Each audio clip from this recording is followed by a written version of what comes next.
कल रात से ही श्वेता अपनी सास से हुई बहस को लेकर परेशान थी। उस पर सोते वक्त पति के सामने अपना दुखड़ा रोकर मन हल्का करना चाहा तो उसमें भी उसे निराशा ही हाथ लगी। उल्टे उसके मुंह से रमा सहाय का नाम सुनकर पति का गुस्सा सातवें आसमान पर पहुंच गया। सारी रात आंखों में ही गहन विचार करते हुए उसने गुजार दी। सुबह उठी तो आंखें बोझिल हो रही थी और सिर भारी हुआ जा रहा था। उसका मन किसी से भी बात करने को नहीं हो रहा था। फिर भी ना चाहते हुए उसने भारी मन से पति के लिए टिफिन बनाकर उन्हें नौकरी के लिए विदा किया और फिर आंखें बंद कर बैठ गई। वैसे भी इंसान को अपनी समस्याओं का कोई हल नहीं मिलता तो अंतिम सहारे के रूप में वह आंख बंद कर प्रकृति के बारे में सोचने लगता है। अब बंद भी कर यह नाटक और रसोई की तैयारी कर। तभी उसके कानों में तीखा स्वर गूंजा। अपनी सास की बात का कोई जवाब ना देकर वह हाथ जोड़कर अपनी जगह से खड़ी हो गई। सास से उसकी नजरें मिली। एक क्षण वह वहां रुकी और फिर चुपचाप रसोई में आ गई। उसके वहां से उठते ही उसकी सास अपनी रोज की क्रिया में मग्न हो गई। अभी भी कल वाली ही बात पर विचार कर वह अनमनी सी रसोई के प्लेटफॉर्म के पास खड़ी हुई थी। कुछ देर सोचने के बाद वह वापस अंदर रसोई में आने को मुड़ी और उसके होठों से अनायास ही उसका पसंदीदा गाना मधुर आवाज के साथ निकलकर उसके मन के तारों को झंकृत करने लगा। ना समय देखती है, ना बड़ों का लिहाज करती है। यह कोई समय है फिल्मी गाना गाने का?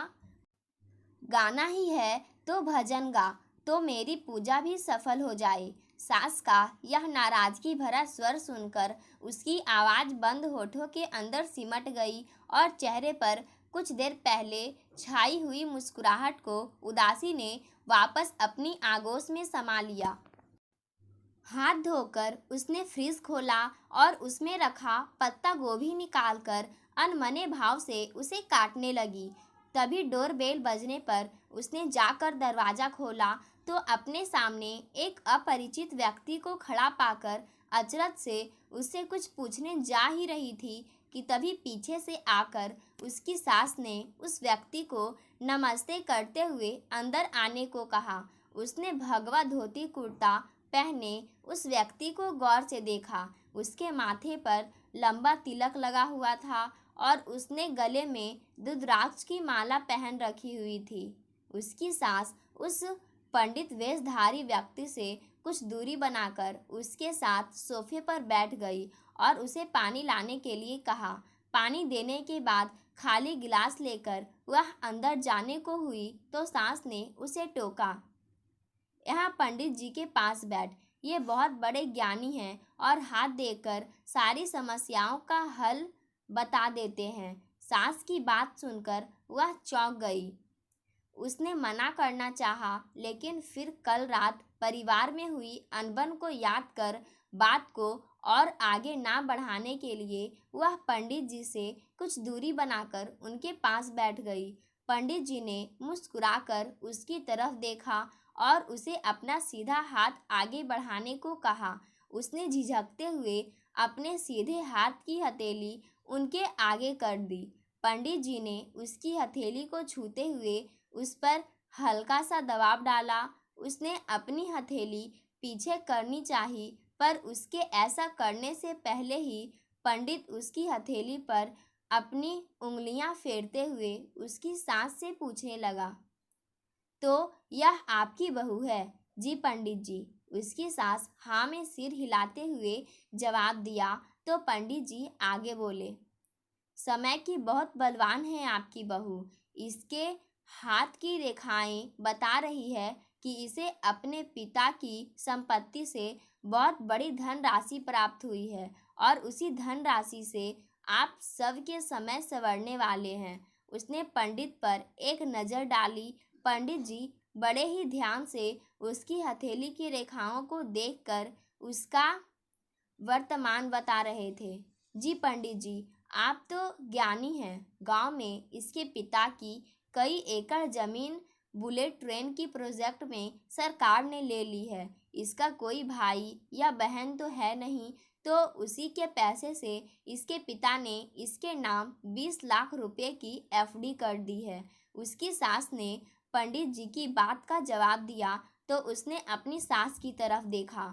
उसे अपनी सास का पंडित जी के सामने इस तरह अपनी निजी बातें शेयर करना पसंद नहीं आया, लेकिन वह उनकी उम्र का लिहाज कर कुछ भी ना बोल पाई। तभी पंडित जी ने कहा, यह अपने पिता की इकलौती संतान है, इसी से इसके हाथ की रेखाएं बता रही है कि भविष्य में इसे अपने पिता से और भी बड़ी रकम मिलने की उम्मीद है। पंडित जी की बात सुनकर उसकी सास के चेहरे पर मुस्कान तैर गई और वह खुश होते हुए बोली, यह तो बड़ी अच्छी बात बताई पंडित जी आपने, लेकिन अब मैंने जो समस्या आपसे कही थी उसका समाधान भी तो बताइए। समाधान तो एक ही है। उन पैसों को मिलाकर जो घर आपका बेटा ले रहा है वह आपके बेटे की राशि और ग्रहों को देखते हुए आपके नाम ही होना चाहिए। अगर वह घर आपके बेटे के नाम हुआ तो उसे भविष्य में बहुत ज़्यादा ही आर्थिक नुकसान होगा। यह सब साफ साफ मैं आपकी बहू के हाथ की लकीरों में देख पा रहा हूँ। पंडित जी की कही यह बात उसके लिए असहनीय थी। वह नहीं चाहती थी कि घर के निजी मामलों में बाहर का कोई भी इंसान दखल अंदाजी करे। उसने पंडित जी की बात सुनकर एक झटके से अपनी हथेली उनकी पकड़ से छुड़ाई और गुस्से से बोली, यह हमारे घर का निजी मामला है और इसमें आपको कोई भी सलाह सूचन करने का कोई अधिकार नहीं है। मैं बिल्कुल भी नहीं विश्वास करती हाथ की लकीरों पर। अपनी बहू का यह रवैया देखकर सास गुस्से से लाल हो गई और उसने उसे डांटते हुए कहा, बहू माफ़ी मांग पंडित जी से। मेरे कहने पर कमलेश ने ही इनको घर आने का निमंत्रण दिया था। मैं माफ़ी चाहती हूँ पंडित जी आपसे। आपसे मुझे कोई शिकायत नहीं है, लेकिन मेरे पिता से मिली संपत्ति पर सिर्फ मेरा अधिकार है और उसके बारे में कोई भी फैसला लेने का हक सिर्फ मेरा ही है। आप तो क्या घर के किसी भी सदस्य को इस बारे में बहस करने का कोई अधिकार नहीं है। उसने बड़े ही तीखे मिजाज से पंडित जी की तरफ देखते हुए कहा और फिर गुस्से से अंदर रसोई में आकर वापस अपना काम करने लग गई। उसकी सास को अपनी बहू का इस तरह पंडित जी का अपमान करना और उन्हें पंडित जी की निगाहों में नीचा दिखाना बिल्कुल भी पसंद नहीं आया। पंडित जी के सामने तो वह उसे कुछ ना बोल पाई, लेकिन कुछ देर पंडित जी से बातें कर उन्हें तगड़ी फीस देकर विदा करने के बाद वह खुद रसोई में आ गई। यह तूने ठीक नहीं किया बहू। पैसों की गर्मी से अपनी धाक जमाना बंद कर दे, वरना बहुत पछताना पड़ेगा। अपनी सास की धमकी भरी आवाज़ सुनकर उसने अपनी आंखों से बह रहे आंसुओं को पोंछते हुए जवाब दिया, अपने हक की बात ही तो कर रही हूँ। क्या बुरा कह दिया मैंने जो नया मकान अपने नाम पर करवाने की बात कह दी? तो पैसा भी तो मेरा ही ज़्यादा लग रहा है उसे खरीदने में। कमलेश तो केवल 10 लाख ही दे रहे हैं और वह भी लोन लेकर। हमारे खानदान में जमीन जायदाद पति के जीते जी औरत के नाम नहीं की जाती है। जिस पैसे की तू बात कर रही है उस पर तेरा पति होने के नाते कमलेश का भी बराबर का हक है, तो एक तरह से वह पैसा भी कमलेश का ही हुआ। सास ने सख्ताई से जवाब देते हुए उससे कहा, यह तो किसी कानून में नहीं लिखा है कि पत्नी की संपत्ति पर पति का हक बिना कोई कानूनी कार्यवाही के होता है, पर फिर भी मैं ऐसा नहीं कह रही हूँ कि मेरे पापा के दिए पैसों पर कमलेश का कोई हक नहीं है। मैं बस नया मकान अपने नाम करवाना चाहती हूँ क्योंकि इसमें ज़्यादा पैसा मेरा लग रहा है। शादी से पहले नौकरी का जो पैसा जमा किया था वह भी तो कमलेश ने निकलवा कर नया मकान लेने में डलवा दिया। इस तरह तो मेरे नाम कोई आर्थिक संबल रहेगा ही नहीं। उसने अपनी बातों से सास को समझाने का प्रयत्न किया। उसकी बात सुनकर सास ने मुंह बिगाड़ते हुए कहा, उस रमा सहाय ने जाने क्या पट्टी पढ़ा दी तुझे जो मुझे कानूनी धौंस देने चली है। तेरी वकील चाहे जो कुछ कहे पर नया मकान तो तेरे नाम ना ही होगा बहू।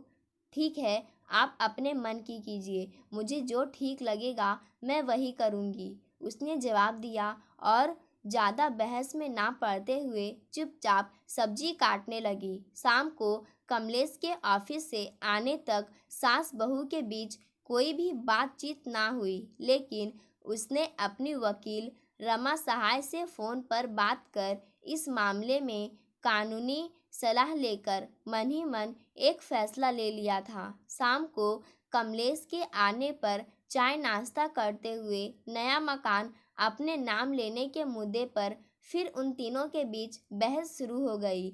आखिर तुम्हें मकान मेरे नाम पर लेने में क्या परेशानी है कमलेश? उसने झुंझलाते हुए चाय का खाली कप टेबल पर रखते हुए कमलेश से पूछा। बात परेशानी की नहीं है श्वेता, आज तक हमारे खानदान में कभी भी पुरुष के रहते औरत के नाम पर जमीन जायदाद नहीं हुई है। यह परंपरा रही है हमारे खानदान की।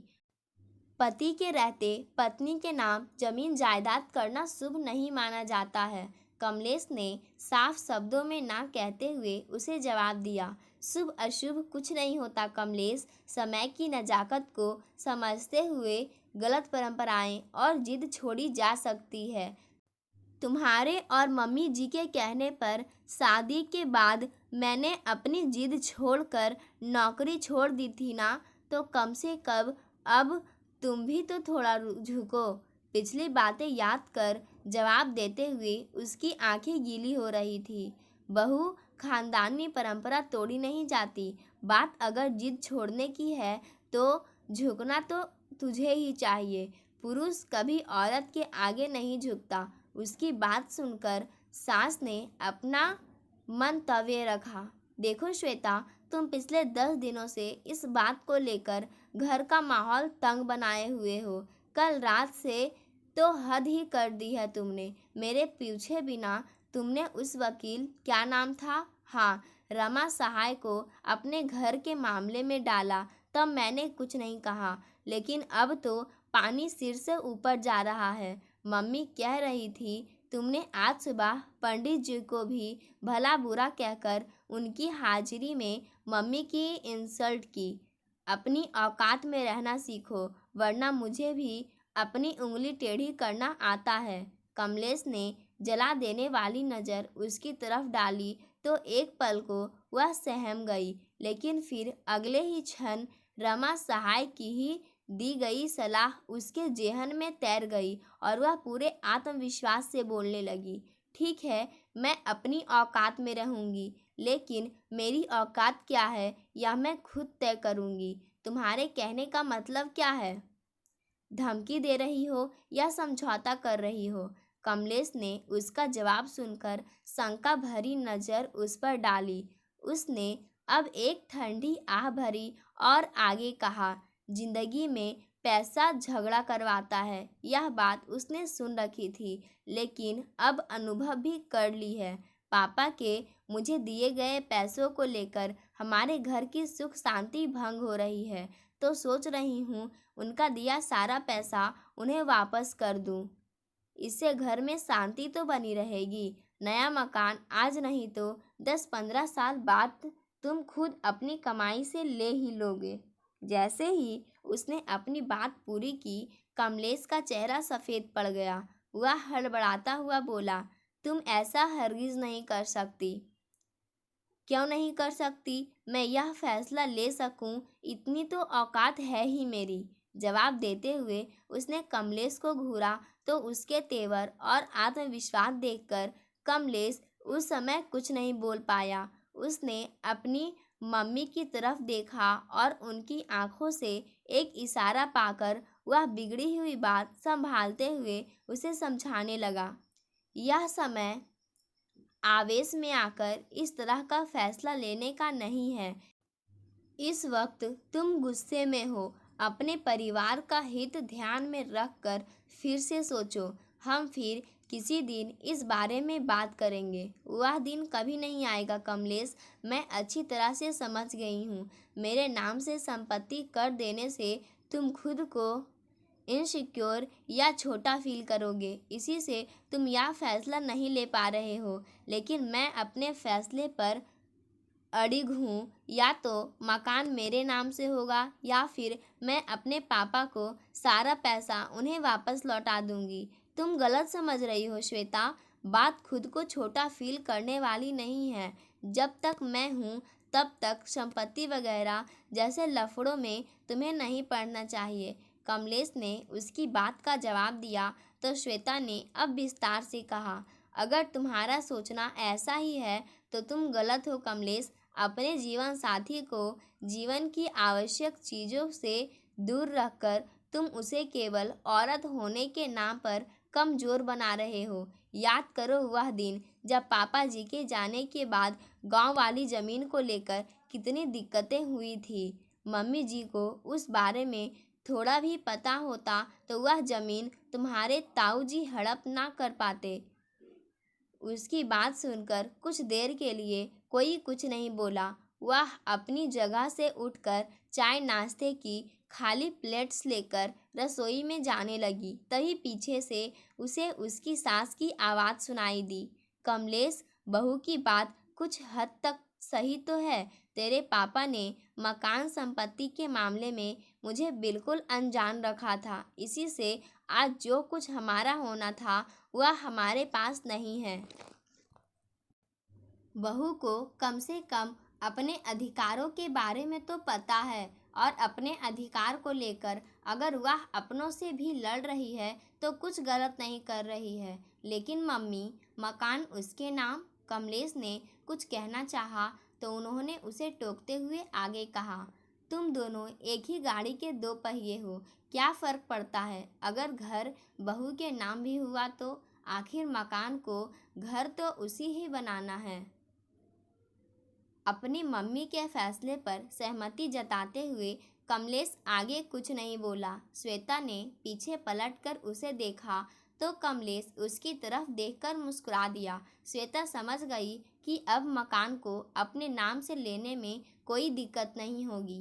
पाठकों, आज की कहानी यहीं समाप्त होती है। धन्यवाद।